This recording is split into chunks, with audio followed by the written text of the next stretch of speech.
Hii ni Maisha Kamili. Tutakufungulia Biblia uyaone maisha. Ndugu mtazamaji, msikilizaji wetu, karibu sana katika masomo haya. Tunaendelea kujifunza Biblia kupitia mwongozo wetu, na leo tuna somo zuri sana linalosema uinjilisti wa Nuhu. Uinjilisti wa Nuhu. Kumbe Nuhu naye alikuwa muinjilisti. Alikuwa muinjilisti. Tunaenda kuchimba tuone uinjilisti wake. Amina. Basi kabla tujaanza tupate kuomba. Baba yetu Mungu mtakatifu, tunakushukuru kwa upendo wako. Umetujalia tena afya njema siku ya leo. Tupo tayari kusikia unaponena nasi. Tunamuombea na msikilizaji, tuende kwa pamoja katika jina la Yesu Kristo. Amina. Amina. Amen. Karibu mtu wa Mungu. Uinjilisti wa Nuhu. Kwanza naomba niseme nina tofautiana kidogo na mtunzi wa lesoni kwa kichwa. Uinjilisti wa Nuhu. Kwamba muinjilisti nani? Nuhu alikuwa muinjilisti. Ndio hapo. Injili ilianza kuhubiriwa lini? Injili. Okay, kifupi injili tunaposema ni habari njema. Habari njema. Sio habari yoyote njema. Kwamba natengeneza safina jamani, ni habari njema. Kwamba wokovu.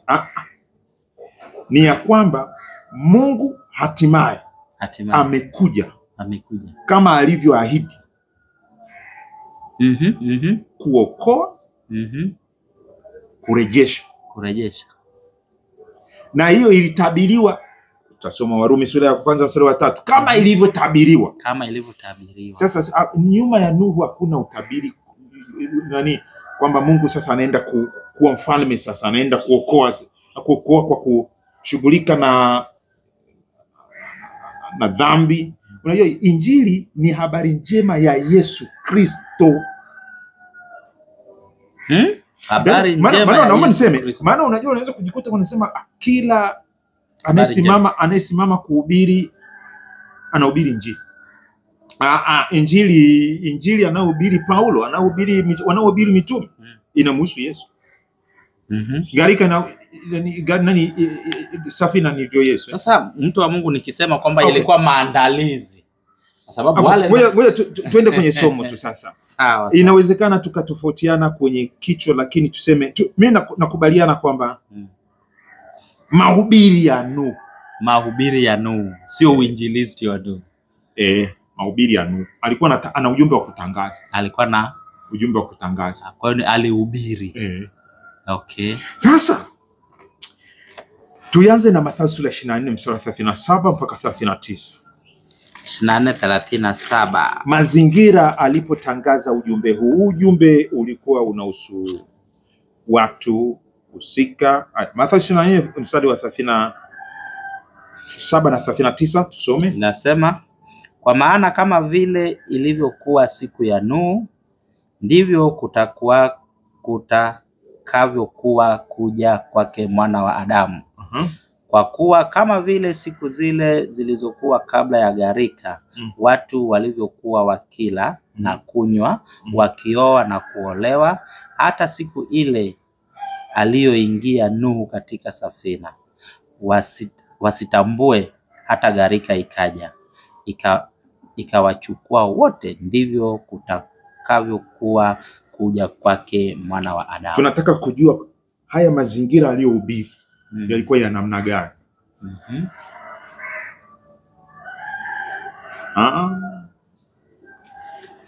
Tumesikia Mathayo 24 Yesu akisema itakuwa kama ilivyokuwa. Mathayo Mwanzo sura 6 je? Mwanzo 6 ambapo tunamwona Musa anasimulia siku hizo zilivyokuwa. 6 ngapi? 6 kamili. Kwanza fungu la kwanza. 6 fungu la kwanza. Ikawa wanadamu walipoanza kuzidi usoni pa nchi, na wana wa kike walizaliwa kwao. Wana wa Mungu waliwaona hao binti za wanadamu ya kuwa ni wazuri, wakajitwalia wake wowote waliowachagua. Mwanamke yote ukikutana nao unachagua au unachaguliwa na Bwana? Mke anapewa na Bwana? Mke si anapewa na Bwana? Anapewa na Bwana. Au anajichagulia? Wamejichagulia. Endelea. Bwana akasema, roho yangu haitashindana na mwanadamu milele. Kwa kuwa yeye naye ni nyama. Basi siku zake zitakuwa miaka 120. Nao Wanefili walikuwako duniani siku zile. Tena baada ya hayo wana wa Mungu walipoingia kwa binti za wanadamu, wakazaa nao wana. Hao ndio waliokuwa watu hodari zamani, watu wenye sifa. Bwana akaona ya kuwa maovu ya wanadamu ni makubwa duniani, na kwamba kila kusudi analowaza moyoni mwake ni baya tu siku zote.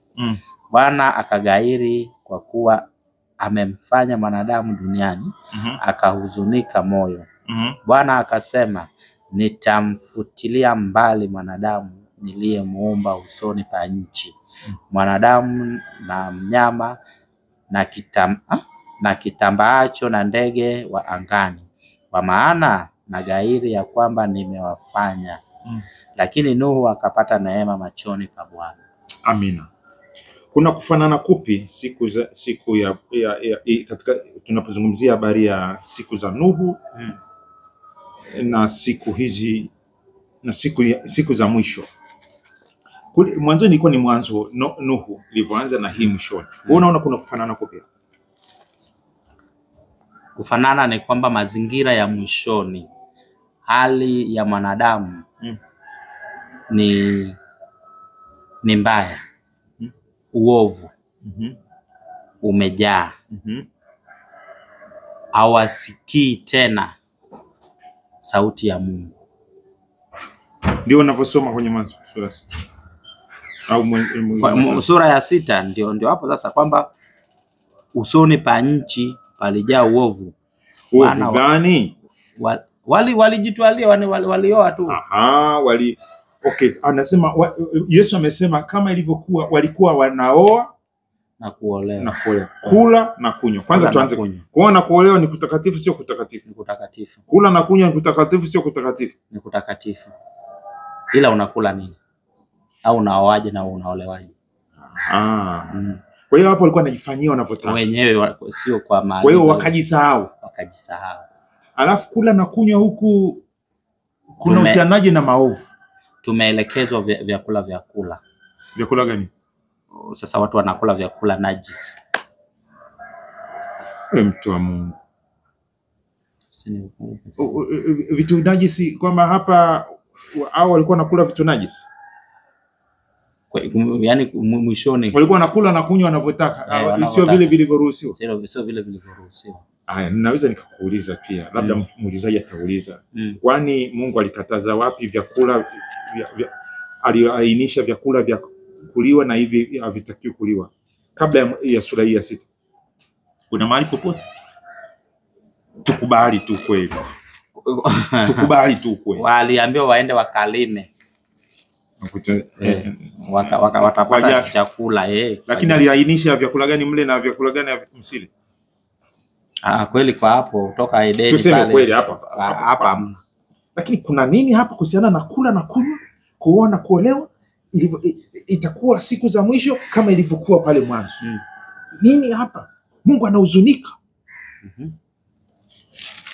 Kula na kunywa tu yenyewe huwezi kusema ni dhambi. Kuoa na kuolewa huwezi kusema tu ni maovu haya, Mungu anahuzunika. Mungu si alisema zaini mkaongezeka? Kula na kunywa si alisema nimewapa na mchicha, hiyo kuleni na mchicha nimewapa na nini? Kwa sababu wasile. Huyu ni baba wa namna gani? Ndio anahuzunika. Wameshindana na Bwana. Bwana anasema roho yangu haitashindana na mwanadamu. Kwa vipi ilishindana nao? Kwani roho wa Mungu alikuwa hataki watu wale au wameoa ovyo? Walikuwa kujichagulia. Hili somo kesho kama hutakuwepo uwepo pale unasikiliza, nitakuwepo na mwenzako. Tutadadavua kwa undani hii kujichagulia kuwaje hadi Mungu akahuzunika. Lakini habari pia ya kula na kunywa kesho tutaielewa vizuri zaidi. Yesu mcheni Mungu na kumtukuza.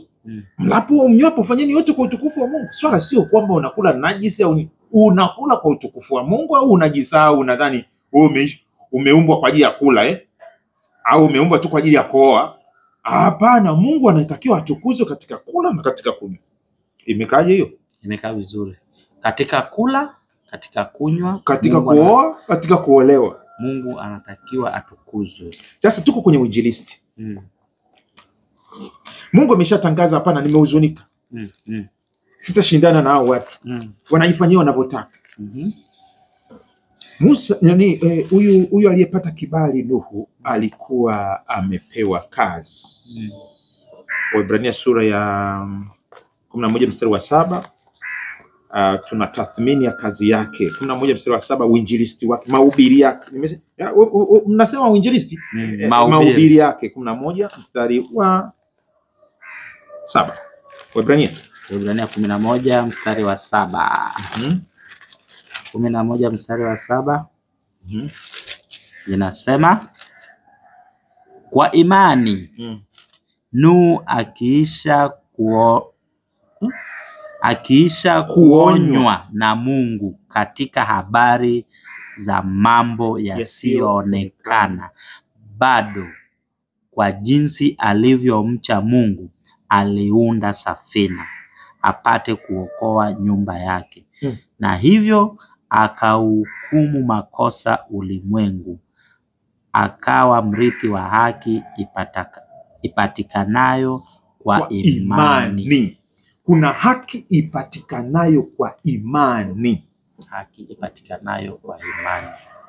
Yaani Mungu anatuhesabia haki kama tunamwamini, tunamcha.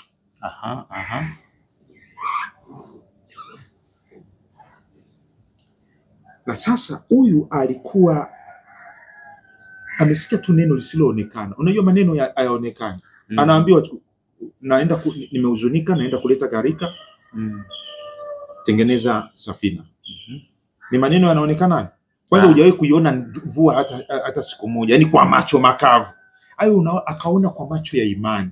Alafu akaamini Mungu hicho alichokisema anaweza akakifanya. Alafu akasema anaweza kuleta gharika, akaamini hivyo.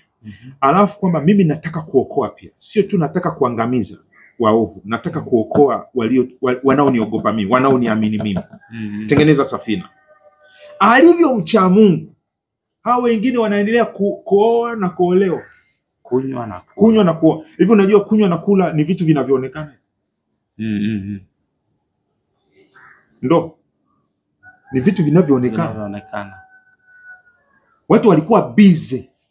Ushaona hapa mjini vitu vinavyotufanya watu tuwe busy hapa mjini? Vitu gani?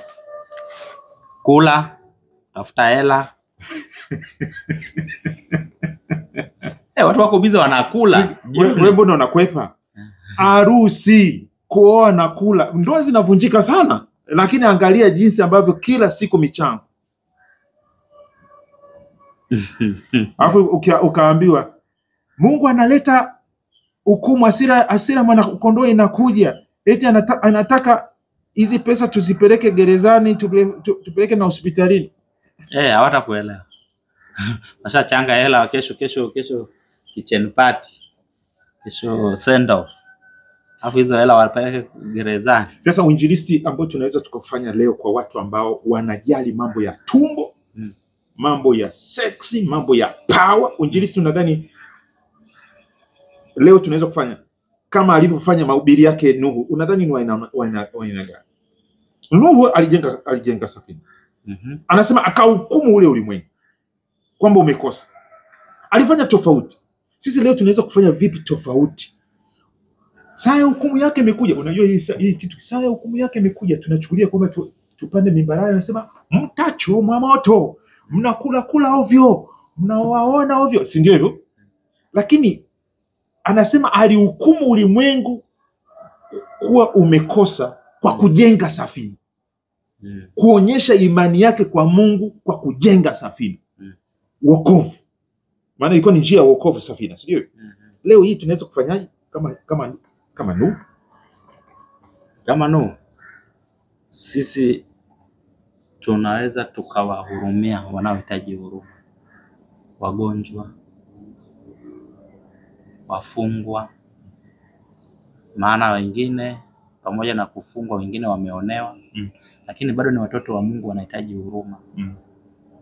Kwa hiyo unataka kusema matendo yetu ya huruma, matendo yetu ya wokovu ni hukumu kwa wasiofanya hivyo. Ni hukumu. Uinjilisti mzuri. Rafiki yangu, sijui kama utakuwa umetoka na lipi hapa, lakini ninaamini kama ilivyokuwa katika siku za Nuhu, watu walijali yanayoonekana, wakapuza neno la Mungu lisiloonekana. Hata leo hii watu wanasema zile ni hadithi tu zilizopendwa. Mimi ni mimi na watoto wangu au na mke wangu na vyakula na kadhalika. Lakini kuna ukweli mkubwa zaidi ambao Mungu anataka tujali.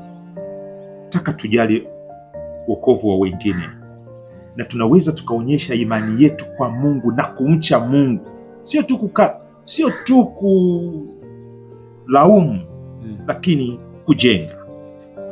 Safina gani utaijenga rafiki yangu? Sisi tumechagua kujenga safina. Karibu tujiunge pamoja, tuombe. Baba yetu wa mbinguni, tunashukuru kwa neno hili. Tunakushukuru kwa mfano wa Nuhu aliyekubali kupokea neno lako la wokovu ili aokoe kizazi chake, na hivyo kuonya ule ulimwengu uliokuwa unausudu mambo yanayopita na ya muda mfupi. Sasa Baba, tupatie kutembea katika njia hiyo. Tulete tena kesho kwa masomo kama haya tunapotembea katika njia hii, kwa jina la Yesu. Amen. Amen. Karibu sana msikilizaji wetu, tumefika mwisho wa somo ya siku ya leo, na siku ya kesho tuna somo zuri linalosema kisa cha Sodoma na Gomora. Tunaenda kuangalia kisa cha Sodoma na Gomora. Karibu sana. Mwenyeji wako nilikuwa mimi Geoffrey Omondi, nami Enos Mwakalindele. Unazidi kutupata kutoka Dar es Salaam, Tanzania. Karibu sana. Amen.